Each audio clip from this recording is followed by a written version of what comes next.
What's going on, YouTube family? So, y'all, before I really start wheeling and dealing on sharing the actual art and showing you what I'm doing, I wanted to at least explain why I do this work in the first place. So here goes. I'd say about 10 years ago, I was an attorney. And if you're looking at me, you're going, 10 years ago, how old are you? I know I look fantastic. Anyway, in that work, I dealt with so much just being in that profession and being in this black body. But the worst of it was constantly seeing my own people suffer.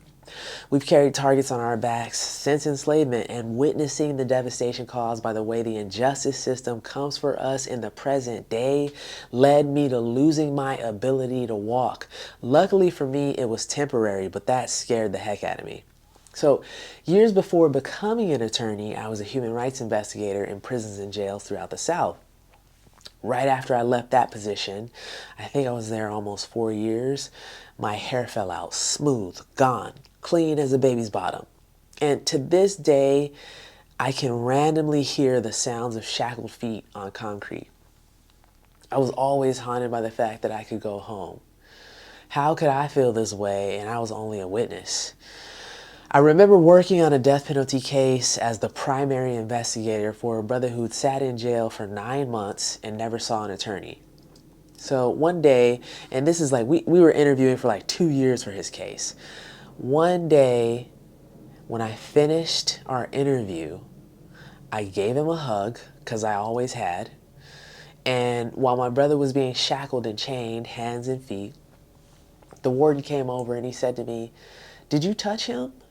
And I said, "Yeah." And he said, "Don't touch him, especially not him."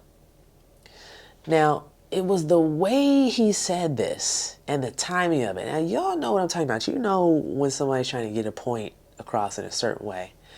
But the way he said it let both me and the brother know that the warden was taking this as an opportunity to try and humiliate him, dehumanize him, make him feel small, and to also detach me from my own humanity and how I was interacting with him. It'd have been easy for the warden to just take me to the front desk around the side and be like, "Hey, don't do blah, blah, blah." And maybe I would have thought it was for maybe I would have thought it was good intentions. But the warden decided to do it then, to demoralize both of us. This is just one of the many hundreds of thousands of stories that I have from that time working inside.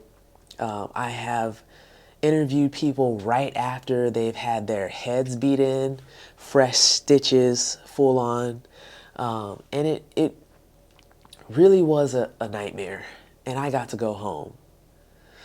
But one of the things that stands out the most, again, is the sound of the shackles and chains. I'll never forget it. So at both times in my life, as both an attorney and an investigator, I didn't have a way to process what I was witnessing and dealing with. But then after losing my leg as an attorney, I started to doodle. Almost instantly, I felt my brain change. So now the torment of those sights and sounds had somewhere to go. I could take that trauma and transform it on the page.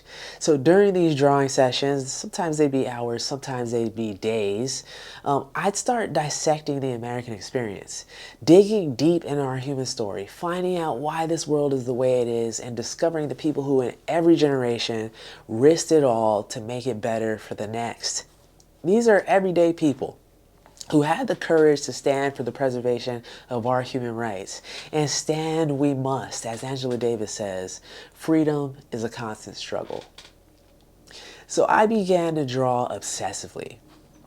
This is one of my first pieces from 2015. And this is one of my pieces from 2024. It's called A Vision Beyond.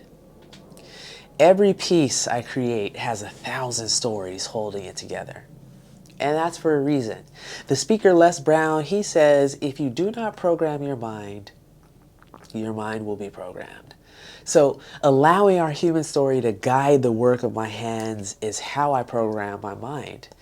This allows me to communicate with our past, be in right relationship with our present, and hopefully to sharpen the weapons necessary for us to protect our future. I have faith that if we lock arms now and refuse to kneel, we have a future worth fighting for. So, this YouTube channel is dedicated to helping me and maybe you live into our most courageous selves by sharing the inspirations and perspectives behind the work while dreaming into a future we all can be proud of. So, with that said, now you can go check out my next session on YouTube titled How Thoughts on Trying Not to Hate White People turned into thoughts on the long drawn out death of white allyship and fascinating discoveries of white comrades. I am the artist El Haz. This is the Rise of El Haz. Join me next time as I journey through thought and research into a world built by collective dreams. You take care.